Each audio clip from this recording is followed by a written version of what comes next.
बदले बदले 17 जून के बाद पहली बार बात हुई है। क्या कोई कह रहा था कि 4 फोन आई, मोदी ने नहीं उठाया। कितनी सच्चाई है नहीं जानता हूँ।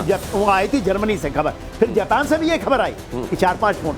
देखिए आज के दिन उनकी बर्थडे है और आपके माध्यम से मैं भी उनको बोलता हूँ सत सत नमन है। और मैं ये कहता हूँ लख लख बधाइयाँ आपको, भगवान आपकी वो सब पूरी करे जो आप सोचते हैं देश के लिए। वो तो देखिए बात ये नहीं है, डोनाल्ड ट्रंप को ये पता है कि जिस तरह से Narendra Modi absolutely like a pillar, strong pillar, ऐसा नहीं है दुनिया का कोई आपको मिला, कोई भी लीडर मिला। पीएम मोदी को फोन पर दी जन्मदिन की बधाई। पीएम मोदी के शानदार काम की जमकर तारीफ की ट्रंप ने कहा पीएम मोदी बहुत शानदार काम कर रहे हैं। अपने पोस्ट में ट्रंप ने कहा नरेंद्र आपके समर्थन के लिए धन्यवाद।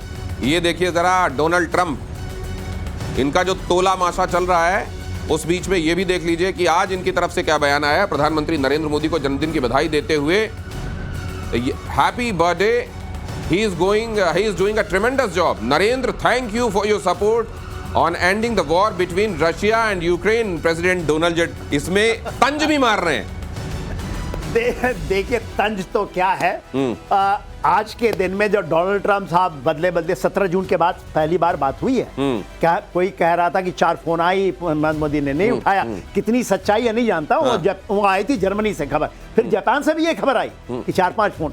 देखिए आज के दिन उनकी बर्थडे है और आपके माध्यम से मैं भी उनको बोलता हूँ सत सत नमन है। और मैं ये कहता हूँ लख लख बधाइयाँ आपको, भगवान आपकी वो सब पूरी करे जो आप सोचते हैं देश के लिए। वो तो देखिए बात ये नहीं है, डोनाल्ड ट्रंप को ये पता है कि जिस तरह से Narendra Modi absolutely like a pillar, strong pillar, ऐसा नहीं है दुनिया का कोई आपको मिला, कोई भी लीडर मिला ऐसे। देखिए इसलिए रेटिंग क्या होती है आप देखेंगे ना, एक रेटिंग ना ग्लोबल रेटिंग होती है 75%, 74%, 69 एक बार आया था, इस बार 775 2025 में रेटिंग है वर्ल्ड लीडर के अंदर। 10 लीडर्स के बीच में होता है ये, ठीक है। ही इज लीडिंग विद 70 और वर्ल्ड के लीडर हैं। तो देखिए मैं नहीं कहता इन्होंने झुका दिया, झुकाने वाला चाहिए, दुनिया झुकती है साहब। है। और प्रधानमंत्री नरेंद्र मोदी, यही तो समझ में नहीं आ रहा है ट्रंप को, उनको समझ में नहीं आ रहा है कितना आगे बढ़ूं टैरिफ के मामले में, कितना पीछे जाऊं, क्या करना चाहिए। वो गेज ही नहीं कर पा रहे हैं, वो कैलकुलेट ही नहीं कर पा रहे हैं। हेनरी किसिंजर ने एक बड़ी अच्छी चीज कही थी 1968 के अंदर, to be America's enemy is dangerous but to be America's friend is fatal. तो ये ट्रंप साहब ने पूरा कर दिया इस बार। लेकिन इतनी चोट खाने के बाद आपने एक चीज देखी हमारी कूटनीति के बारे में और हमारी लीडरशिप के बारे में, उन्होंने एक वर्ड अमेरिका के अगेंस्ट नहीं बोला। कोई प्रतिबंध लगाए, कोई डिफेंस इक्विपमेंट परचेज को कम किया, कुछ नहीं किया।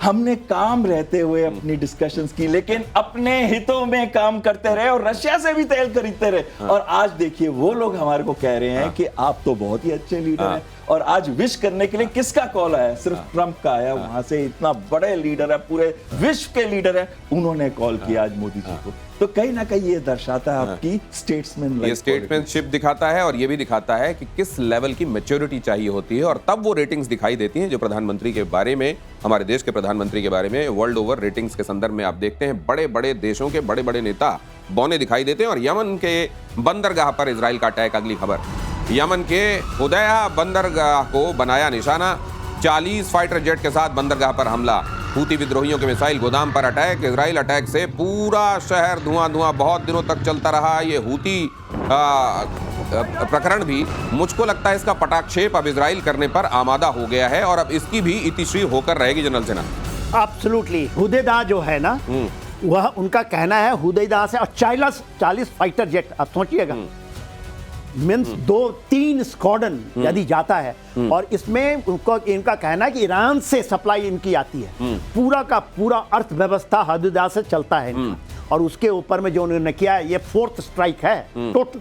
पहले तो उन्होंने प्रधानमंत्री मारे, उनके लीडर्स मारे, अब उनके वाणिज्य जो सेक्टर है, जो उनका इकोनॉमिक, क्योंकि पूरी सप्लाई चेन वहीं से चलती है, तो उन्होंने पूरी तरह से काट रहे हैं। और जो क्षति हुई है, मैं देख रहा था उसकी डैमेज असेसमेंट जो कर रहे थे, 40 फाइटर की जब फायरिंग आई होगी तो आप सोच सकते हैं जमीन हिल जाती है साहब, पूरा का पूरा फोर्ट खत्म हो जाता है। बहुत जल्दी से सर, वक्त हाँ, बहुत एकदम, जल्दी। इसमें एक जब वो उठते होंगे नेतान्याहू सुबह, तो एक उनका एड आता है, वो ग्लोब को ऐसे घुमा दे, उसके ऊपर जहां उनकी उंगली जाती है वो कहते हैं आज यहाँ हमला करना, चाहे वो सीरिया हो, लेबनान हो, अगर वहां हूती कोई हो। इजराइल का दुश्मन बैठा हुआ है तो हमला होगा जहां उन्होंने उंगली रख दिया। आज के लिए बहुत धन्यवाद सर आपका, यहाँ चर्चा में जुड़ने के लिए।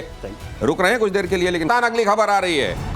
लगता है प्रतिशोध का की शुरुआत देख ली गई है कहीं पाकिस्तान में। आज पाकिस्तान का यूएई से होना है मुकाबला। होटल से स्टेडियम के लिए निकली पाकिस्तान की टीम। 1 घंटे देरी से पाकिस्तान यूएई का मैच होगा।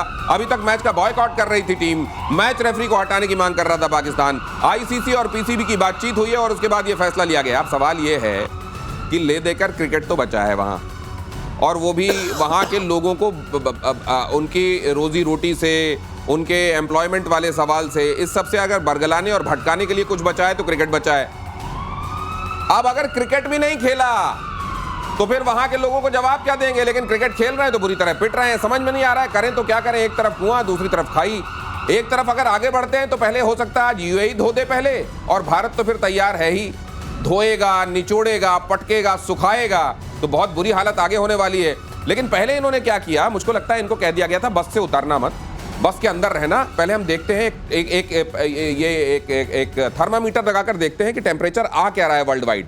पूरी दुनिया में थू-थू होने लगी कि भागे भागे भागे भागे मैदान छोड़कर भागे भागे भागे। वहां पहुंच गई है खबर, तो कहा जाओ यार पहले फेस सेविंग करो, हारे तो फिर देखा जाएगा, वो तो बात की बात। अभी तुरंत में तो ठप्पा ना लग जाए। आपकी आवाज सुन लिया होगा, आपने बोला, आपने यही बात शुरू की थी ना कि भाग रहे हैं।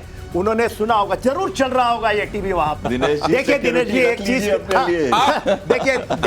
देखिए दिनेश जी, आसिम मुनीर ने बोला था ऐसा कुछ कर लो, मगर इनको कहा पैसे भी तो चाहिए, भूखमंगे हैं, उनको उसी से तो रोटी चलती है, कुछ पैसा आ जाए।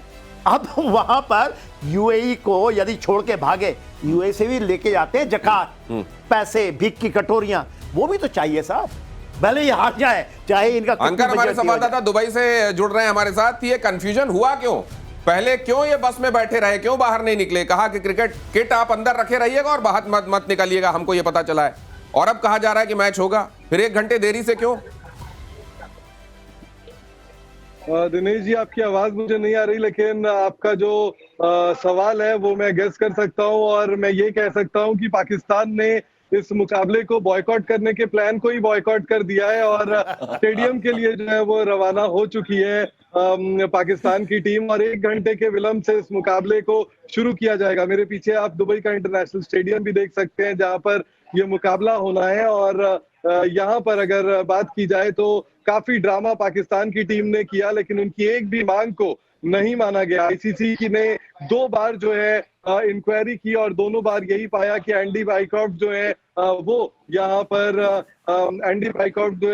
पर जो है वो उनकी कोई गलती नहीं है, और इसीलिए उनको रिइंस्टेट किया गया। वही इस मैच को ऑफिशिएट करेंगे, रेफरी बने रहेंगे, और पाकिस्तान की एक भी मांग को जो है वो नहीं माना गया है, और मैच जो है वो एज इट इज जाएगा। सिर्फ 1 घंटे की देरी, क्योंकि पाकिस्तान का ड्रामा जो है वो बहुत ज्यादा था, और किसी सोप ओपेरा जैसे सीरियल्स में होता है उस तरीके का ड्रामा जो है वो पाकिस्तान क्रिकेट की तरफ से उनके चीफ, जो एसीसी के भी मौजूदा चीफ है, मोहसिन नकवी, वो पाकिस्तान से कर रहे थे, और उनके इशारों पर पाकिस्तान की टीम यहाँ पर दुबई में नाच रही थी। ये कमाल की बात आप कह रहे हैं, वाकई ये सोप ओपेरा जैसा ही है। ये किसी सीरियल में किसी नायिका नहीं, बल्कि मैं ये कहूंगा कि उसमें जो वैम्पिश कोई कैरेक्टर होता है, उसके पहले रूठ जाने, फिर मान जाने, फिर मान जाने, और मानना रूठना इसलिए नहीं चल रहा होता है कि किसी वजह से उनके दिल को ठेस पहुंची है, इसलिए क्योंकि उसके पीछे कुछ गणित होता है। हार गए तो क्या होगा, क्या जवाब देंगे, उससे पहले इसका बहाना बनाओ और खुद को अलग कर लो। लेकिन तब तक इतनी थू-थू होने लगी कि लगा कि अभी मैच खेल लो, हो सकता है जीत जाए, क्योंकि अगर नहीं खेलेंगे तो वैसे ही बहुत बेभाव की पड़ने वाली। अब ये पाकिस्तान का कैरेक्टर बताता है सर। यही हुआ था पहलगाम वाले मामले के बाद, यही हुआ था जब भारत ने ऑपरेशन सिंदूर लॉन्च किया, इसी तरीके से ऊहापोह की स्थिति बनी हुई थी। ऐसा ही करते हैं। जब अभिनंदन वाला केस हुआ था, तो सांसद जब बता रहा था तो बोल रहे थे कि उस समय तो थर-थर कांप रहे थे पैर, और ये हो रहा था। यही होता है इनका, ये बनने चलते हैं बड़े सूरमा, उसके बाद इनकी भद्द पड़ती है, और इनको जब मुंह की खानी पड़ती है तो फिर हाथ जोड़कर सामने भी आ जाते हैं